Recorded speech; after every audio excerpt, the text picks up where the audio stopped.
Hello friends, एक बार फिर से स्वागत है मेरी यूट्यूब चैनल स्कैरी वर्ल्ड में। इस वीडियो में मैं बताने जा रहा हूँ कि ऐसी डरावनी और सच्ची कहानी जो कि है एनालिस मिसिल के बारे में, जिसे पैरानॉर्मल स्टडीज की दुनिया में सबसे भीषणकारी और सबसे खतरनाक पैरानॉर्मल इनकाउंटर का दर्जा मिला हुआ है। आपने ऐसी बहुत सी कहानियाँ सुनी होंगी जिसमें किसी व्यक्ति के शरीर में एक खतरनाक आत्मा का वास हो जाता है और फिर उस आत्मा से निपटने के लिए लोगों को उससे उलझना पड़ता है। लेकिन आज की कहानी कोई सामान्य कहानी नहीं है, क्योंकि इस घटना में पीड़िता के शरीर में एक दो नहीं बल्कि 6 दुष्ट आत्माओं का वास था। और इन दुष्ट आत्माओं का राज जानकर शायद आप लोग हैरान रह जाएंगे। तो चलिए वीडियो को शुरू करते हैं और इस खौफनाक और डरावनी कहानी के बारे में बात की जाए।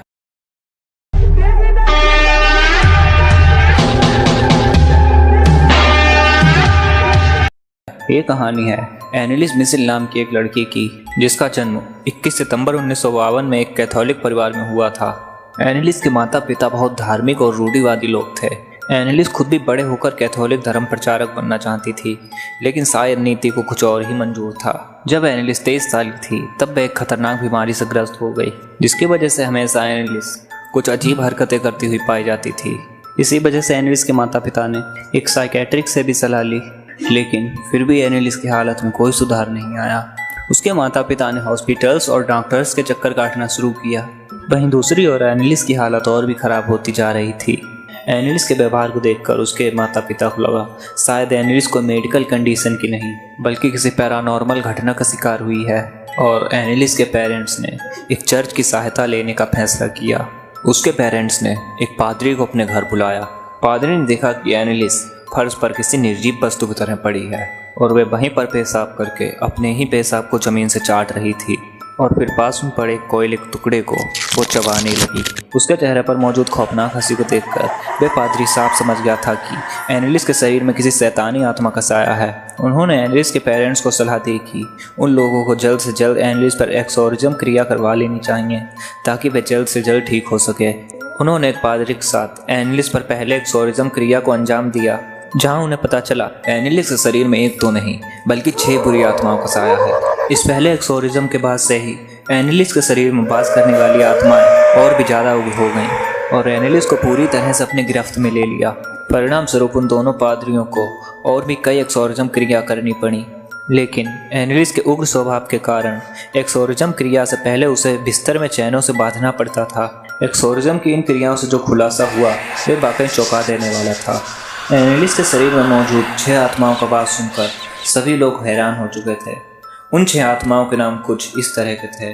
नीरो, जो कि रोमन साम्राज्य का एक शासक था। जूड्स इस्कैरियोट, जो कि जीसस के 12 शिष्यों और धर्म प्रचारकों में से एक था और इसी ने जीसस के साथ धोखा किया था, वो भी सिर्फ 30 चांदी के सिक्कों के लिए। कैन, एडम और ईव के 2 बेटे थे, जिसमें से बड़े बेटे का नाम कैन था। हिटलर को तो सभी जानते हैं, जिसके कारण लाखों लोगों की जान गई थी। वैलेंटाइन फ्लेशमैन, 16वीं शताब्दी का एक बदनाम आदमी जिसे शराब पीने, हमला करने और मर्डर के आरोप के तहत रोमन साम्राज्य ने बर्खास्त कर दिया था। लूसीफर को तो सभी जानते हैं। जिस तरह अच्छाई के प्रतीक के तौर पर गॉड यानी ईश्वर को देखा जाता है, उसी तरह बुराई के लिए लूसीफर को बुराई के तौर पर देखा जाता है। लूसीफर को शैतानों का शैतान भी कहा जाता है। ये सभी 6 आत्माएं एनालिस के शरीर में एक साथ प्रवेश कर गई थीं। एक्सोर्सिज्म प्रक्रिया के दौरान उन दोनों पादरियों को उन आत्माओं से उलझना पड़ा। दोनों पादरी एक्सोर्सिज्म की प्रक्रिया को एक ऑडियो कैसेट में रिकॉर्ड किया करते थे। उन्हीं में से एक ऑडियो क्लिप हम आपको सुनाने जा रहे हैं।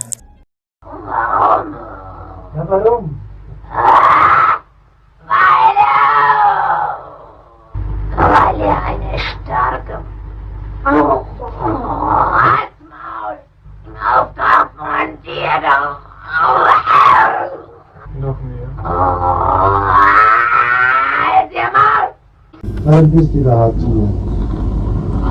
Ich verspreche das so, dass ich in dem Wald rein bin. Ich trag dir die Rotznase noch so lang, bis es lebt wird. Ist so blöde Wein. Für uns geht's kein Zurück. Nee!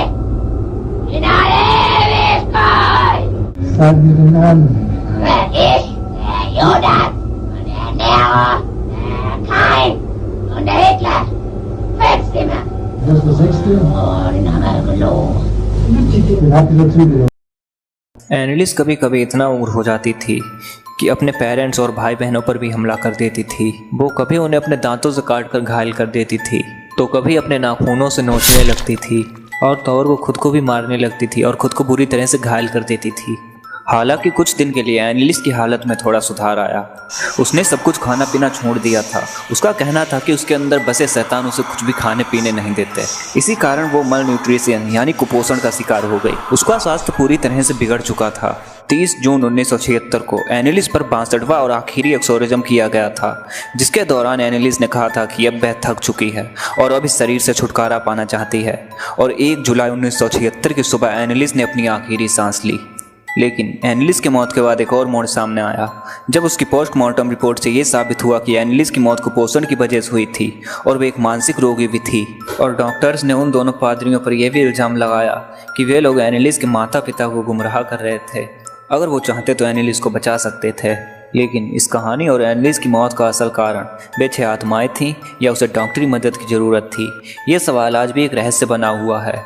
अगर आपको video पसंद है, video को like share comment जरूर करना और channel को subscribe करके बेल आइकन जरूर ऑन कर लेना। तो मिलते हैं अगली वीडियो में।